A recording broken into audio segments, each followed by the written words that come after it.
Hello and welcome to In It, a podcast about the ins and outs, the ups and downs of supporting kids who learn and think differently. I'm Gretchen Vierstra. And I'm Rachel Bozek.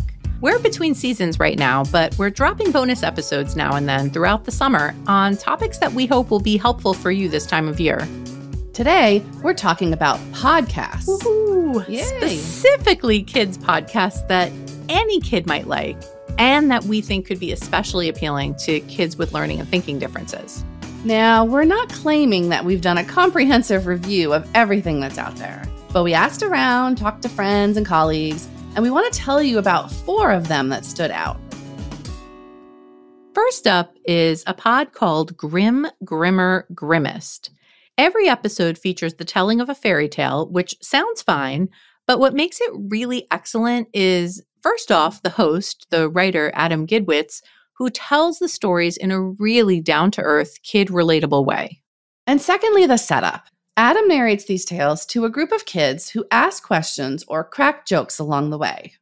Yeah, I'm not usually into the whole kids say the darndest things idea, but these kids are awesome. They are really awesome. The other thing I think is really cool about this podcast is a little warning or notice they put before the storytelling starts. Check this out. Do you want to hear a grim fairy tale? Let me help you decide. On a scale of grim, grimmer, and grimmest, the story I'm going to tell you today is grimmer. It's not very scary, but there are some moments where terrible things happen. These terrible things are weird and not at all realistic. They may or may not involve an army of pigs.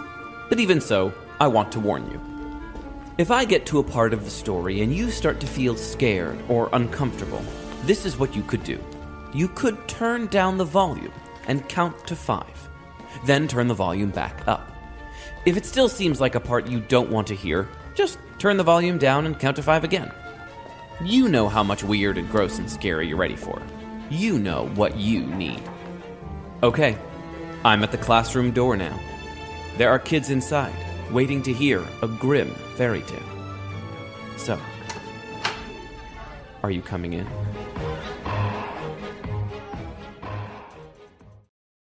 So I think this is such a great message to give kids, especially kids in our community who might have sensory challenges. And the idea is that you know yourself best and can make good choices about what feels comfortable for you. And if you want to challenge yourself one day and listen to the Grimmest story, even if you don't feel you're ready for it, you can. It's really up to you. Yeah, I really like that. The podcast is appropriate for kids in the 6 to 12 range, though honestly, I think plenty of parents will enjoy it too. I was surprised at how into it I got the first time I listened. Yeah, totally. Before we move on, I do want to give a shout out to one of our own producers, Ilana Milner, who actually produced and edited all 4 seasons of this show. Amazing work, Ilana. Okay, next up, Gretchen, I think you were going to tell us about another favorite. Yes, it's called Opal Watson Private Eye. And this one's for lovers of mystery books. It's the story of an 11-year-old who has a mystery-solving business. She's visually impaired, so the story often includes references to her learning about how to manage her vision challenges and getting braver about doing tough things despite her challenges. The episodes include a lot of background sounds Opal might be tuned into, like creaking stairs, dripping water. Plus, the actor who plays Opal, Maya Graves, is herself visually impaired. Here's a clip where Opal explains to her cousin one of her strategies for writing her detective notes so that they're easier for her to see. I need to record a few notes. Ugh, I forgot. My phone is broken. But I do have my trusty notebook and marker. So, why do you use a marker instead of a pen? Markers write a little darker, so they're easier to see. Oh, I get it. But can you hurry up with these notes? This cat is getting pretty fidgety. I think she needs a litter box. How about you, Rachel? You got one to recommend? I do. It's called Brainson, and it's a show where each episode answers a super interesting question that you may have wondered, and they're also really interesting questions for kids. So the ones that have caught my attention were, why do siblings annoy each other? Good question. Right. Do dogs know their dogs? Another good question. Good question. Are UFOs real? Oh, gosh. So I haven't listened to that one yet, so I'll get back to you. And how can you tell when food is expired? So like all of these things have been conversations in my house recently. So, very useful. But the one that I want to talk about is called What is ADHD? And it's just a lovely coincidence that there is an episode answering that question. And I found this episode to include some really straightforward info that could totally help kids, especially those who are newly diagnosed, understand ADHD, but also could be helpful for kids who don't have it and just hear about it because their sibling has it or somebody at school has it. And they're like, what is that? I think this could really give them some helpful perspective. And my favorite thing is that at one point in the episode, a few kids with ADHD join in and talk about their own experiences. Here's a clip. My name is Dolan, and I'm from Crossfield. I first learned I had ADHD last year. To help myself focus, I take deep breaths. Hi, my name is Amelia, and I live in South Korea. I first learned I had ADHD when I was about 10 or 11. To help myself focus, I like to play with slime, sing, and play with fidget toys. ADHD makes my brain feel like a motor that's always on, making me really active. My name is Noah, and I'm from Middletown, Connecticut. When I first learned I had ADHD, I was 4. And I also take this pill that helps me focus. And ADHD makes my brain feel like the part that helps you focus is really rusty.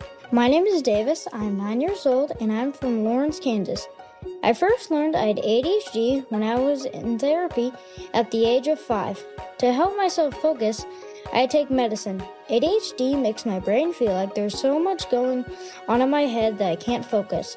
Also, when I see something exciting, I can't stop thinking about it. I just love how honest and real those kids are. And, it might take a lot for them to talk about their experiences, but I think it'll be great for other kids to get to hear that. I agree.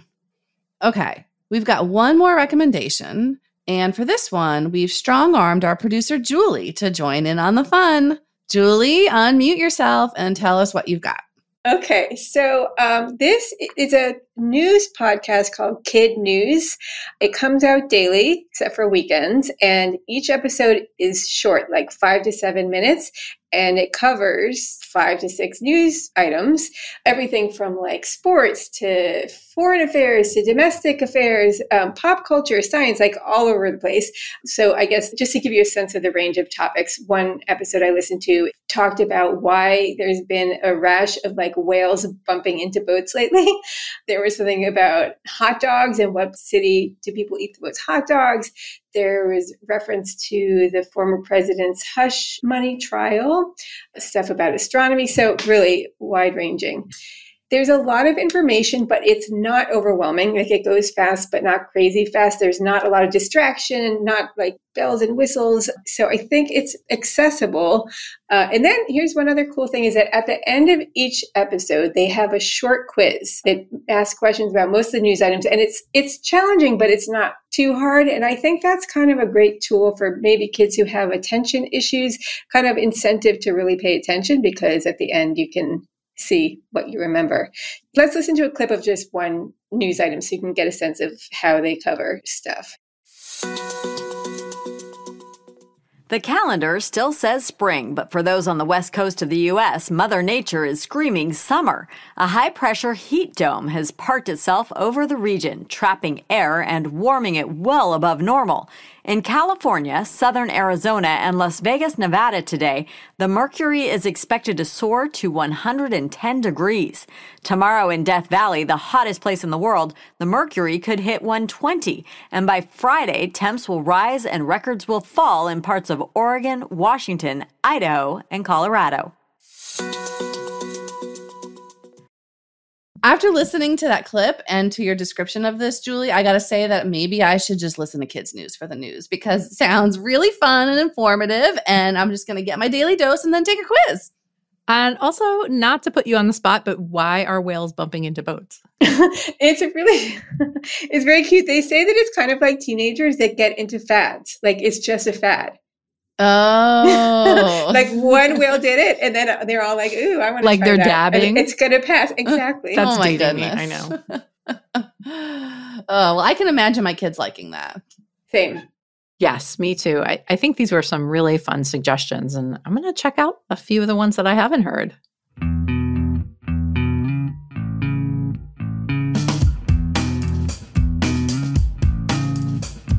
So, listeners, let us know if you've found podcasts that are a big hit with your kids. What are they listening to, and what do they like about it? Email us at init@understood.org. We'd love to hear from you. And check out the show notes where we have links to all of the podcasts we mentioned in this episode. This show is brought to you by understood.org. Understood is a nonprofit organization dedicated to empowering people with learning and thinking differences like ADHD and dyslexia. Learn more at understood.org. In It is produced and edited by Julie Subrin, with additional production support from Cody Nelson and Alana Milner. Justin D. Wright mixes the show, and Mike Erico wrote our theme music. Brianna Berry is our production director. Neil Drumming is our editorial director. From understood.org, our executive directors are Laura Key, Scott Coshier, and Seth Melnick. Thanks for listening. And thanks for always being in it with us.